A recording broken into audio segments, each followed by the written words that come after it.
Hey y'all, I'm Chris, and this is It Worth It, y'all? And today, I have to admit, I've been a bad mom to my kefir grains and my kombucha scobies. So today, we're gonna check on my little babies and make sure that they're all right. And then we're probably gonna redress them and give them some more food. And I'm sure the kombucha doesn't taste very good. And I know the kefir is going to be weird, so we're just probably going to throw all that out and give them a good redo, okay? So come hang out with me for a little bit so we can see how good, bad, something my kombucha scobies and my kefir grains are doing. All right, so for those of you that don't know how scobies work, I'm gonna sit down. Scobies is a symbiotic culture of bacteria and yeast. S-C-O-B-Y, yes, bacteria and yeast. And so it looks way gross in there. And I ended up, so every time you do a batch, it grows another SCOBY on top, see? And so each one of these layers, because I've had these scobies for a while, creates another layer. So I started out with a teeny weeny little SCOBY in here somewhere. It's in there somewhere. And it's grown into all these scobies. I have a ton of them. And I feel bad throwing them away because they're actually living organisms, but I mean, what do you do? There's a bazillion of them. So I started off with the little baby one. I think that's it right there. And her name was Jasmine. And yeah, I named her. That's probably why I'm having a hard time getting rid of these things. So I've got like a SCOBY hotel over here, and then I've got an active one that I'm trying to like actually turn into kombucha. And as you can see, these have been sitting way too long. Kombucha is an actual pretty acidic product, so we want this to be acidic. So I've got my little test strips, and we're gonna test the acidity of these things. And they should be pretty acidic. Oh yeah, like that's very acidic. So the scobies are doing their thing. Let's test this one. Oh yeah. Again, very acidic. So that's cool. Obviously we don't want our kombucha to be that acidic. So we've basically made vinegar out of black tea in a SCOBY. So I could actually use this as vinegar if I wanted to, and it actually tastes pretty okay. So what I'm gonna do is I'm gonna fish out, I'm probably gonna use, this one looks really nice. I'll probably use this SCOBY, and I'll move this over to the SCOBY hotel and make another batch. So we're gonna go through the process of making a batch of kombucha, so you're not paying $4 a jar at a grocery store. First step for kombucha is this isn't distilled water, I've just used the container. I filter water in my filter, and then I store it in the leftover jars or bottles that I used for distilled water and let it sit so the chlorine disintegrates or evaporates, and I filter the water through the filter, so we're using filtered water for kombucha. I feel like it makes a better product, and it removes all of those radicals that we don't want in the kombucha. So water, 2 large tea bags, and I use Louisiana decaffeinated, and we turn the heat on. And we're gonna let this come up to simmer. And as soon as we see the little bubbles going on the outside, we're gonna turn it off and we're gonna let it steep. All right, now we're gonna get the SCOBY out of here. And remember, this thing is living, so, oh wow, that thing is super duper thick. So we're gonna get this guy out of there. Oh yeah, look at him. He's pretty thick. See all the layers of the SCOBY? So we're gonna pull that SCOBY out of there, and then I'm gonna take this SCOBY. See all the little layers? There's a ton of SCOBYs in here, so if anybody's watching and wants a SCOBY, call me. I got plenty of them. There's one deep down in here. Here's a little guy. I think this one was made whenever I had it filled up to the rim. But see, there's a SCOBY. We'll put you in SCOBY Hotel over here. And then what I like to do once I pick a SCOBY that I want to use, I could probably rip that in half, but I'm not going to. We'll just leave that alone. See how it functions.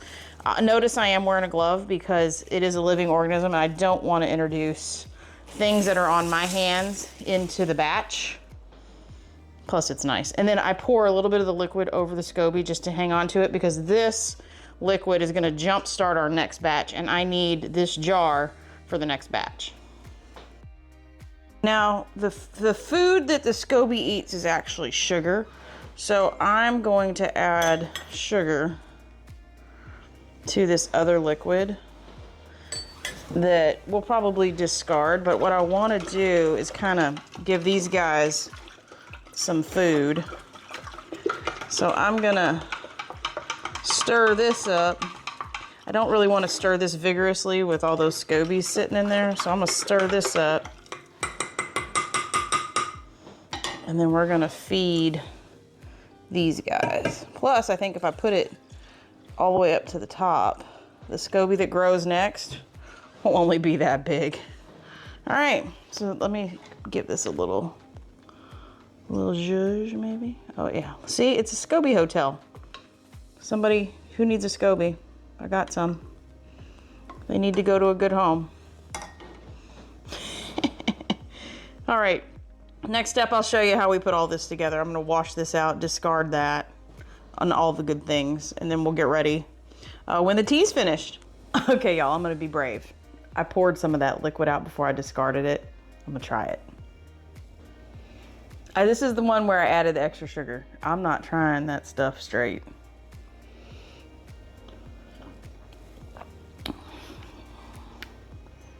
Whew. It's not bad. The sugar helps. I think the straight stuff would taste like you're drinking vinegar is what it does. But this is, it's not terrible. It's strong. I definitely would not bottle this. We're gonna discard it. I think it's gonna be a great starter for the next one. And I think we will be able to make a really good batch the next time. So cheers to the sink, because this is going down the drain.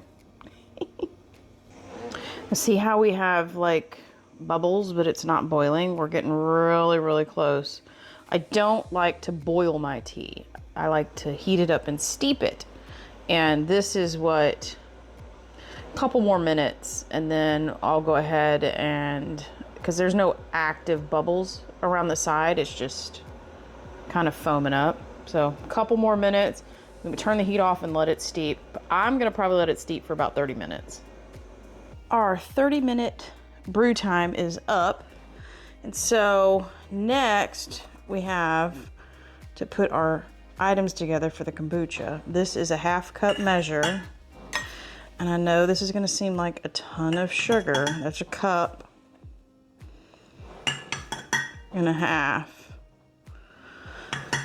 2 cups of sugar. Yes, I know. It sounds like a lot, but this is the food that this is going to eat that's going to turn the black tea into fermented black tea, which is kombucha. So I'm gonna use both hands because this is still hot. There, melt the sugar, add ice so I can bring the temperature down to somewhere in here, and I can add the SCOBY and let her rock and roll for a couple weeks.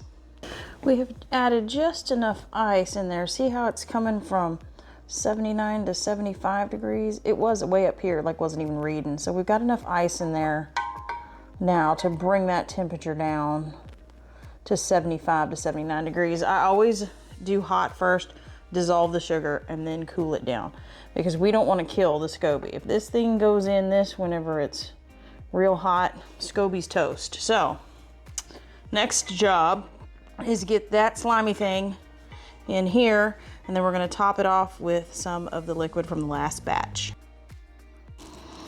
All right, little girl, you ready to go in your new home?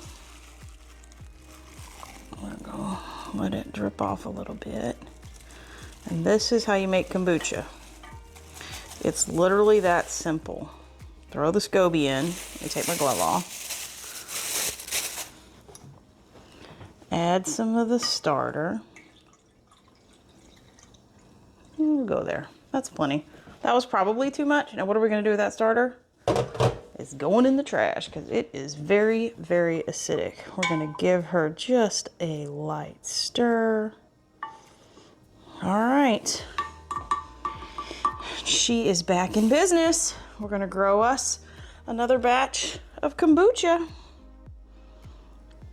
And we'll bring you back in a couple weeks. I like to let her go for 2 weeks.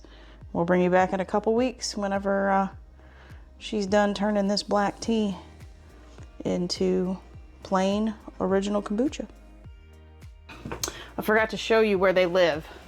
They live here back in the, I'm in the pantry. Look, you can see the floor. So they live back here in the pantry. There's the SCOBY Hotel, and here's the batch of kombucha that we're working on now. Now this, obviously, I already drank the kombucha that was in here. This is the last batch I did, and then we added some of our homegrown freeze-dried strawberries in it to do a second ferment, and I hope this thing doesn't explode. Oh no.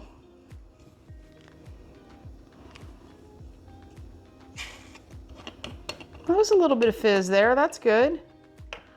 So I'm gonna smell it. Ooh, that's interesting.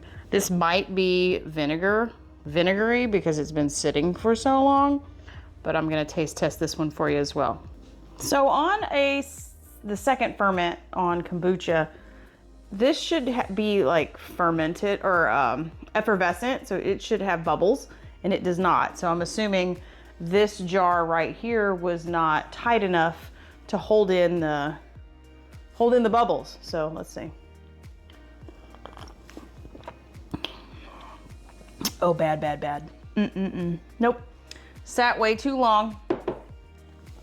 It just tastes like vinegar. So, but I mean, you've got something that you could, I would probably use that if I wanted to save it. That would be a really good vinaigrette because it's still got the strawberry essence in there. So I don't think I'm gonna throw all of that away. I think I'll probably cut that in half, put it in a jar and put it in the refrigerator and label it for vinaigrettes. So drinking it as a kombucha, it's just been on the shelf too long. I knew it would taste like vinegar. The acid count is like through the roof, so it's fine. I'll use it for a vinaigrette. We'll trash it, we'll do a do-over, and we'll get some more kombucha back into the rotation. We are on the 2-week mark, y'all, and I just dipped into here to taste it, so the SCOBYs have fallen down to the bottom. We got the original, and then it made another one. The color is beautiful, and I will tell you now that I love the taste. I think it tastes fantastic. This is going to be the second fermentation, so we need to figure out if we're going to either add something to it or if we are just going to bottle it plain. I believe that I'm going to bottle this plain because I just love the taste. And so we need to get a new batch of tea on, and I need to start bottling this, and I'll bring you along for that quick journey real quick, and we can call the kombucha done. All right, y'all, I had some vanilla beans left over from that vodka, or from the vanilla that we made for Christmas. Hang on, I'm trying to get me a vessel to pour. I think what I'm gonna do, I stuck a vanilla bean in there. So we're gonna take kombucha and shove it in there with a vanilla bean. Let's see how it works. It's fizzing, that's good. And we are just gonna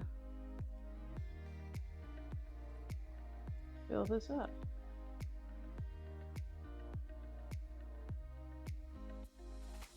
I hope this tastes good.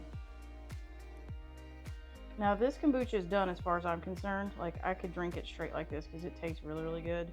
And it's got the fizz. And if you notice, I'm using bottles with the flip lids this time, because using the kombucha bottles that come from the store, it just didn't, it didn't hold the fizz very well. Or it could have been that I just set it on the counter too long, which is totally possible. And I'll show you. See, look. That's the original SCOBY. And there's the new one that it formed. So it makes a SCOBY every time we do this. That's why I have a SCOBY hotel, and they need to go to a good home. Who needs a SCOBY? Let me know. I got a ton of them. Okay. All right. That looks good, y'all. Look at all the little vanilla beans. Look at all the fizz. All right, we're gonna fill up another bottle. I'm gonna get these filled up and stuck in the refrigerator. I'll let you know how it goes. But this is the end of this project. This is it. Like, we're done. I consider this a success. We're gonna redo this, put more tea in there, and that's all you do. You just keep doing this over and over and over, and you got yourself continuous kombucha that you don't have to pay $4 a bottle for. Well, y'all, I hope you found that informative, and if you need a SCOBY, I'm serious. I have plenty, and we've got to figure out how to get it to you. If you're local, definitely let me know, and we'll get you a SCOBY so you can make your own kombucha. So like, comment, and subscribe if you haven't already, and until we see you on the next video, bye, y'all.